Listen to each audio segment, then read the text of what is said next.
I spent a lot of time playing around Grenfell Tower.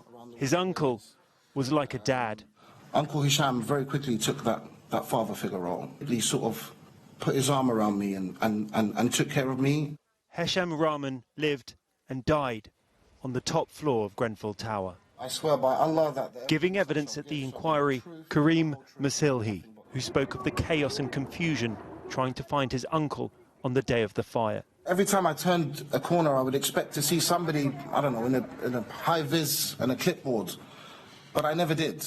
Not at any stage during any of this did I see anybody from the council, the government, or anything like that. Just police. We were completely left alone. We were abandoned.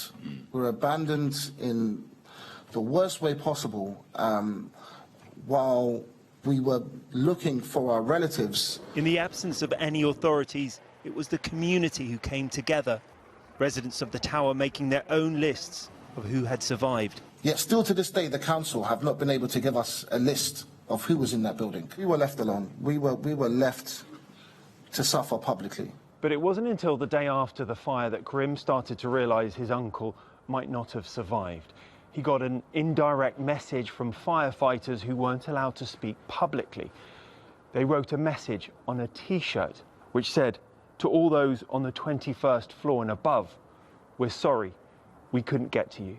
When I saw that T-shirt, it was the first time I realised that Uncle is probably dead, and we watched him burn. And when I saw that T-shirt, that being the first time anybody from authority given us any sort of detail about what they had done to try to rescue some of the people, it was just a heart-sinking moment, and I still feel it today. You know, not just my uncle, for everybody.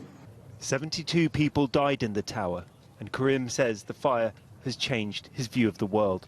Our families died in the most public and horrific way possible, and here we are 5 years later with no arrests, no accountability, but yet the ones who were put in charge or the ones who were involved have been able to prosper since the fire.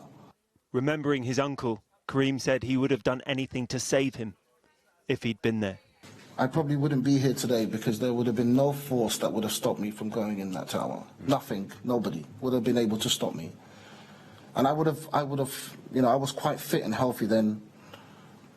I would have put my uncle over my shoulders and ran down the stairs with him. The inquiry continues tomorrow. Rags Martel, ITV News.